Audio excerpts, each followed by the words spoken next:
So he's kind of going over the last 7 days of rainfall and just kind of looking at the upper left. I don't, this kind of image just kind of zoomed in, cuts off northern Minnesota. But if you look at this kind of trend up here, we did get quite a bit of rain there over the weekend after the winds there, and generally a half to some areas getting over an inch, but it was kind of banded, kind of like we saw last week, so a little bit drier in between, then maybe a little bit more moisture as you went over to the Arrowhead, but as you get along the shores of Lake Superior, quite a bit drier. There's some areas farther south into Iowa, Wisconsin, portions of northern lower peninsula didn't really see any rainfall. We did get some rain, and a lot of this kind of fell here early last week from Missouri into lower Michigan. That was mainly like last Tuesday into Wednesday. As we go to the lower right, we did get that front to kind of go through last Tuesday, early Wednesday into the northeast. That's where a lot of this rainfall up in the Adirondacks, up to Vermont, New Hampshire, and northern Maine. Whereas the rest of it here over the week, a lot of that fell over the weekend with that strong nor'easter. But really, that nor'easter didn't really get, neither storm really got much rainfall in the southern Maine. Some areas got around a half inch, other areas maybe less than a quarter inch. So kind of a little bit more spotty in that area. And then as you get down to West Virginia, maybe some areas a little bit wetter, but as you go on the east side of the Alps, a little bit drier. So kind of this morning, I kind of it's supposed to be satellite. I actually did this for the radar instead. Um, so I kind of screwed this one up when I was copying it in, but just the overall idea here, this is what's left of the nor'easters, a little bit of embedded thunderstorms here, but mainly into Cape Cod. This storm will slowly be pulling away today. The winds will start to back off and it'll gradually get some clearing maybe tonight and tomorrow. And then here's the next front that kind of brought some of that rainfall in northwest Minnesota, kind of go through southern Minnesota, northwest Wisconsin. That's kind of diminishing right now. So we'll get a little bit more rainfall today, maybe tomorrow, but it's not going to be all that widespread, but it will keep the RH up. And then kind of looking for the forecast today. I think I copied the wrong images. Here, I got these backwards for the wind, so I'll have to kind of go back and forth. Actually, this is actually for, oh my God, I really screwed these images up, put them in the wrong when I was putting them together. So let me pause here and just actually, I'll just keep going. But this is tomorrow. This is actually for today. Just kind of that return flow, lighter winds. You can see the northeaster pulling away. And then RH generally stays elevated, although in the mid-Mississippi Valley, maybe around St. Louis, a little bit lower RH. Precip into, this is actually for tomorrow, but, kind of showing the same thing for today. Showing the, rainfall, light rainfall into Minnesota, maybe again to Wisconsin. Overall significant fire potential is going to remain low the next few days. And then this is an old image there. So, but I really want to get into like Thursday. And the part of the reason why is we start getting that rain, another front's going to be coming into the Minnesota into the Great Lakes, and then up in the Northeast, kind of watching it drying out. So I think it's more of a concern where it's had a little bit more drying up in northern New York, Vermont, New Hampshire, maybe portions of Maine that didn't get as much rain over the weekend from the nor'easter. Although the RH, if you look here on the right, isn't going to be that strong. This is going to be like the second day of winds. RH probably could get down into like 30 to 40% in some of these drier areas, although the models can be a little bit elevated on the RH here, but also getting down into Pennsylvania and New Jersey. However, they did get more rain over the weekend with that nor'easter. And then ahead of this next front here, we're starting to see these increased winds, these southerly winds into Missouri and western Iowa. I think the RH here is going to be relatively elevated, although it could be locally lower.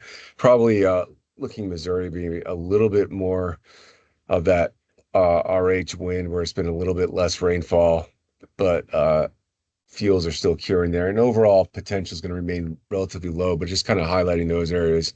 Also just kind of watching lower Michigan just because it's been drier. Not that RH or wind's going to be all that strong, but it has been dry. They've kind of missed out. Just some areas did not get any rain for the last 10 days to 2 weeks in portions of the lower peninsula, although those areas were relatively small. Most areas got about a quarter to half an inch. So the good ideas here I want to show is the Arctic oscillation, at least like I should, is going to be going into an area of negative, which generally bodes well for, much of the eastern area to get wet. Um, this is the overall forecast here over the next 14 days. Once you go through about 7 days, that's where you have a higher confidence. It's going to go negative now. Most of the models kind of keep it near, negative or maybe going a little bit above. Uh, but as we get out, that week two period, it looks, to be a little bit more out there. But early next week, it is kind of showing that we are going to start to get a wetter pattern as that cold front goes from west to east. And these are the two different model solutions, just kind of give you an idea that they are generally wet for most of the eastern area, except for maybe portions of Iowa. But in that 5 day ending mid next week around Wednesday. But really good news is that, into northern New York, Vermont, New Hampshire, and Maine, it looks like maybe Sunday, but especially Monday and Tuesday starts to look quite a bit wetter. Probably a next good shot of precipitation. So I think, this week, late this week with the winds and the drier area, maybe the biggest concern until we get this rainfall next week. And just showing this overall trend of the 7 day precipitation here. Just in the upper left, we can see that rainfall maybe for the next couple of days, maybe southern Minnesota, northern Iowa. Next 3 days as that front kind of comes in, slowly getting some more rainfall. And then the 5 day kind of marching in, you get more into Missouri, the Ohio Valley, relatively high confidence here. And as you go to the right, this Weather Prediction Center also showing that heavier rainfall up into the northeast.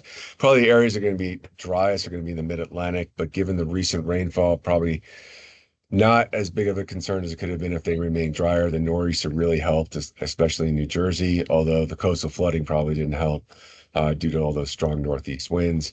And then looking ahead next week, Climate Prediction Center, I thought I updated those images. I did actually get this one. The precipitation didn't update the animation, but showing generally that wetter trend continuing maybe into the 10-day period, maybe another cold front. Don't know if it's going to be as wet as the one early this week, but it does look overall to be trending overall somewhat wetter for late this weekend into next week. Beyond that, there's a lot more uncertainty on whether what the Arctic oscillation is going to do, but I think at least getting that one good shot of precip will really help alleviate a lot of the concerns going forward. You just have to watch to see if we get any extended dry periods again. So just kind of over the highlights, just breezy northeast winds in the northeast, tomorrow, Thursday, but RH remains somewhat elevated. There's periods of rain in Minnesota, but mainly, maybe into northern Iowa, but mainly dry for the rest of the Great Lakes and big rivers. You might get some isolated wet and rain, but really most areas are going to remain fairly dry. And then the stronger southwest winds ahead of that front into, from Missouri into southwest Minnesota Thursday. Then that strong cold front, the good news with it is going to be mainly wet, progresses west to east. Like I said, we get that rainfall in the northeast, and then most areas probably receive that rainfall, although the portions of the mid-Atlantic coast, likely see the least amount of rainfall with that cold front and maybe portions of Iowa. But, overall, in the mid-Atlantic where they do get some good rainfall over the weekend, especially in the eastern portions, eastern Pennsylvania, Maryland, New Jersey, looking overall a bit better there. So, end of report, pending any questions.